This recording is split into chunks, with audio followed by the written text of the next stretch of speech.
ETF index mutual funds నేర్చుకుని stock మార్కెట్లో రాణించాలనుకుంటున్నారా? వెంటనే ఈ నెంబర్కి కాల్ చేయండి.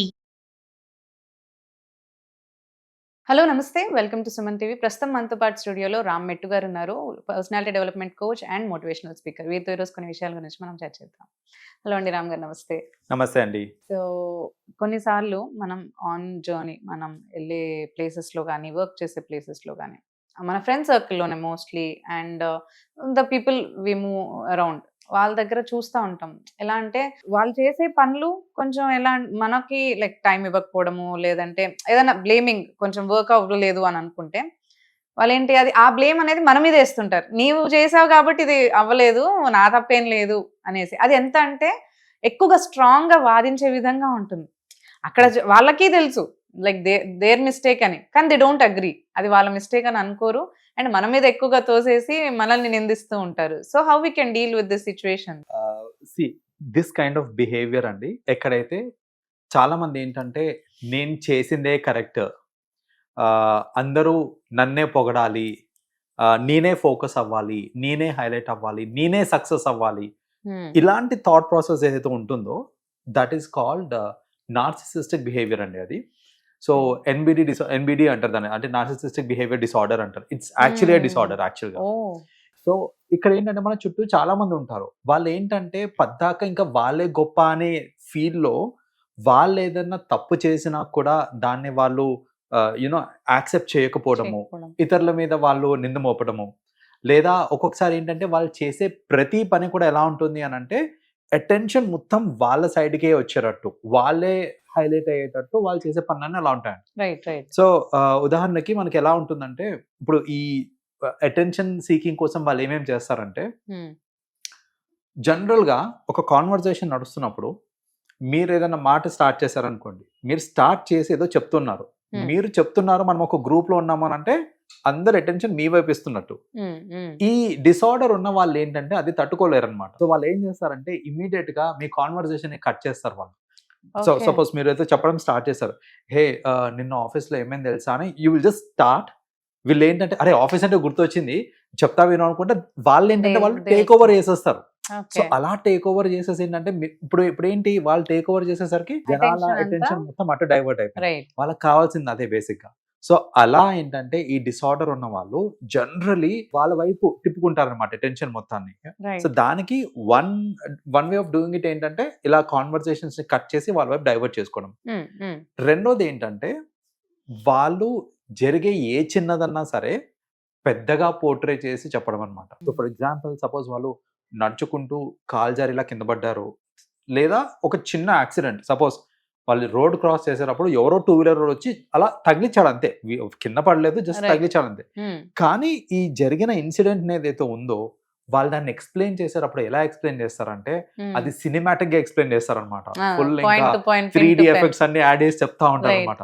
సో ఇట్లా నేను రోడ్ క్రాస్ చేస్తా ఉంటే బండిలా కనపడంగానే నాకు ఫస్ట్ దేవుడు కనిపించాడు, నాకు ఇంకా నేను అయిపోయాను, ఈ రోజుకి అయిపోయాను అన్ని. ఇప్పుడు ఏంటంటే అటెన్షన్ కోసం, ఇప్పుడు నార్మల్ గా అయిపోయాను అనుకో నేను, అరే రోడ్ క్రాస్ చేస్తుంటే ఇట్లా వచ్చాడు రా అంటే no attention gaining here. So అలా కాకుండా నేను దాన్ని కొంచెం డీటెయిల్ గా చెప్పి ప్రతి దాన్ని భూతద్దంలో పెట్టి చూపించి ఇలా చేస్తున్నాను అనుకోండి, దట్ ఈస్ వెన్ ఏంటంటే అటెన్షన్ అనేది గ్రాబ్ అవుతుంది. సో ఇలా ఏంటంటే చాలా మంది ఈ అటెన్షన్ గ్రాబింగ్ కోసం ఎగ్జాగ్రియేట్ చేసి కూడా చెప్తూ ఉంటారు అనమాట జరిగిన విషయాలు. ఈ సేమ్ టెండెన్సీ మీరు చిన్నపిల్లల్లో కూడా చూస్తూ ఉంటారు. సిమిలర్ టెండెన్సీ చిన్నపిల్లల్లో కూడా ఉంటుంది. ఇప్పుడు ఏంటంటే సపోజ్ రెగ్యులర్ గా మన ఇంట్లో మన పిల్లలకి మనం అటెన్షన్ ఇస్తా ఉంటాం. సడన్ గా గెస్ట్లు వచ్చారో లేదా వాళ్ళ పిల్లలు వచ్చారో అలా ఉందనుకోండి, ఆబ్వియస్లీ మనం ఏంటంటే వాళ్ళకి ప్రయారిటీ ఇస్తాం.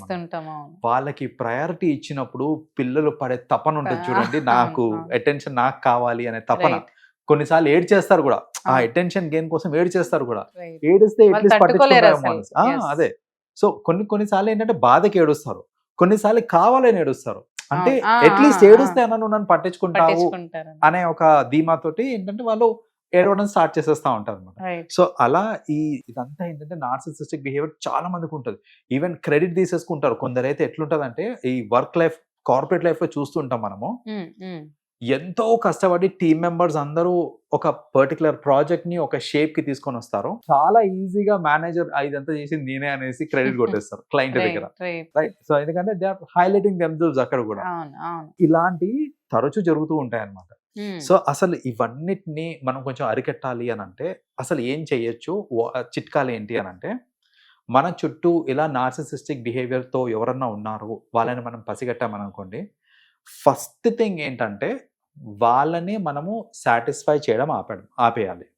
సో ఇప్పుడు చూడండి, నేను అటెన్షన్ గెయిన్ చేయడానికి నేను ఏం చేసినా కూడా మీరు దానికి తగ్గట్టు మీరు రియాక్ట్ అవుతున్నారు అనుకోండి, నేను సక్సెస్ఫుల్ అయినట్టు. సపోజ్ నేను ఎవరో మాట్లాడుతుంటే కట్ చేసి నేను మాట్లాడుతున్నాను, కట్ చేసి మాట్లాడే టైంలో మీరు నాకు అటెన్షన్ ఇస్తున్నారు అంటే నేను విన్ అయినట్టే ఇక్కడ. అది లేదా నేను ఏదో చెప్తా ఉన్నాను, నేను స్టోరీ టెలింగ్ చెప్తా ఉంటే మీ ముఖ్యమైన పని కూడా మీరు పక్కన పెట్టేసి ఏమైంది అనుకుంటే వింటా ఉన్నారు అనుకోండి, అంటే నేను అక్కడ ఎంకరేజ్ చేస్తున్నట్టు మీరు నన్ను అక్కడ. సో ఫస్ట్ థింగ్ మీరు చేయాల్సింది ఏంటంటే ఆ ఎంకరేజ్మెంట్ ఇవ్వద్దు. So when you know there is a person ఇలా నార్సిసిస్టిక్ బిహేవియర్ తో ఉన్న ఎవరైనా, డిసార్డర్ తో ఉన్న ఎవరైనా సరే, మీరు ఏం చేయాలి అని అంటే ఫస్ట్ ఆఫ్ ఆల్ ఆ అటెన్షన్ ఇవ్వకండి. అప్పుడు ఏమవుతుంది అని అంటే ఒక్కసారి 2 సారి నేను ఐ ట్రై లైక్ ఇలా చేస్తున్నాను, ఎగ్జాగ్రేట్ చేసి చెప్తున్నాను, మీరేమో నాకు పని ఉంది నేను మళ్ళీ I get back to you అని చెప్పేసి ఇలా అలా అంటే మరీ రూడ్ గా కూడా అవసరం లేదు, డీసెంట్ గా మీరు నన్ను కట్ చేయొచ్చు. ఒకసారి 2 సార్లు కట్ చేశారు అనుకోండి, 3వ సారికి ఈ టెక్నిక్ వర్క్ అవ్వట్లేదని నేనే లైట్ తీసుకుంటా, ఆర్ మీతోటి వర్కౌట్ అవ్వట్లేదని మిమ్మల్ని లైట్ తీసుకుంటాను. సో అలా ఏంటంటే ఇలాంటి వాళ్ళతో కొంచెం దూరంగా ఉండడానికి ఫస్ట్ టెక్నిక్ ఏంటంటే వాళ్ళని ఎంకరేజ్ చేయొద్దు. That is first thing. Second thing ఏంటంటే మన ఫ్రెండ్ సర్కిల్లో కానీ నేబర్స్ లో కానీ ఇలా ఎవరైతే ఉంటారో పద్దాక గొప్పలు చెప్పుకుంటా ఉంటారు, ఇవన్నీ అంటే హైలైట్ చేసుకోవడానికి ఇలా చెప్తా ఉంటారు చూడండి, అలాంటప్పుడు మీరు ఏం చేయొచ్చు అంటే వాళ్ళకి చెప్పచ్చు అనమాట. అంటే ఇప్పుడు ఒక మీటింగ్ జరుగుతుంది అన్నప్పుడు మీరు ఒక సెట్ ఆఫ్ రూల్స్, స్పెసిఫిక్ గా వాళ్ళని మాత్రమే ఉద్దేశించి కాకుండా సెట్ ఆఫ్ రూల్స్ అనమాట. అంటే అరే మనం చిల్గానికి మనం కలుస్తున్నాము, మనం కలిసేటప్పుడు మన ఫ్యామిలీ విషయాలు కానీ లేకపోతే మన ఫినాన్షియల్స్ గురించి కానీ ఇంకా ఎనీథింగ్ అలా మీరు ఒక సెట్ ఆఫ్ ఇది పెట్టుకోవచ్చు. ఈ లిస్ట్ ఎలా ప్రిపేర్ చేయాలంటే వాళ్ళకి తగ్గట్టు, వాళ్ళు ఎక్కువ వాళ్ళ ఫ్యామిలీ గురించి బోస్టింగ్ చేస్తూ ఉంటారు, లేకపోతే వాళ్ళ శాలరీ గురించి ఎక్కువ బోస్ట్ చేస్తూ ఉంటారు, వాళ్ళ ఆస్తి గురించి ఎక్కువ చెప్తా ఉంటారు అనుకోండి, మీరు లిస్ట్ లో అవి పెట్టాలన్నమాట. వీటి గురించి మనము డిస్కస్ చేయొద్దు. అలాంటి రిస్ట్రిక్షన్స్ పెట్టినప్పుడు ఏంటంటే వాళ్ళకి ఛాన్స్ పోతుంది, వాళ్ళని వాళ్ళు బోస్ట్ చేసుకోవడానికి ఛాన్స్ పోతుంది అనమాట. So this is another technique అనమాట ఇలాంటి వాళ్ళని మనం అరికట్టడానికి. అండ్ థర్డ్ థింగ్ ఏంటిది అని అంటే వాట్ వీ కెన్ డూ అంటే, ఇలా ఎవరన్నా నార్సిసిస్టిక్ గా ఉన్నారనుకోండి, మన రియాక్షన్స్ టు దర్ వర్డ్స్ అనేది కంట్రోల్డ్ మేనర్ లో ఉండాలి. ఇప్పుడు ఎట్లా అంటే ఇప్పుడు వాళ్ళు ఏదో చెప్పారనుకోండి, చెప్పంగానే మన రియాక్షన్ సపోజ్ అవునా అలా అయిందా అనే మన రియాక్షన్ ఏదైతే ఉంటుందో చూడండి, అది వాళ్ళకి ఒక ఆనందం ఇస్తుంది అన్నమాట, బూస్ట్ ఇస్తుంది వాళ్ళకి, వాళ్ళు ఇంకా ఇంకా చేస్తూ ఉంటారు. అలా కాకుండా మీరు వాళ్ళు చెప్పిన మాటలకి ఎగ్జాక్ట్ అంటే మీ రియాక్షన్స్ ని మీరు న్యూట్రల్ గా పెట్టారనుకోండి, వాళ్ళకి అర్థమవుతుంది ఏంటంటే అరే ఎక్కట్లేదు వాళ్ళకి, or they are not impressed with నేను చెప్పేదానికి అనేసి, ఆర్ చెప్పిన వేస్ట్ అనే వాళ్ళకే ఆ థాట్ వస్తుంది అనమాట. సో మీరేంటంటే ఒక controlled reaction to those people ఇచ్చారు అని అంటే ఖచ్చితంగా మనకి ఏ ప్రాబ్లం ఉండదు, అంటే ఇలాంటి వాళ్ళని దూరంగా పెట్టచ్చు అనమాట.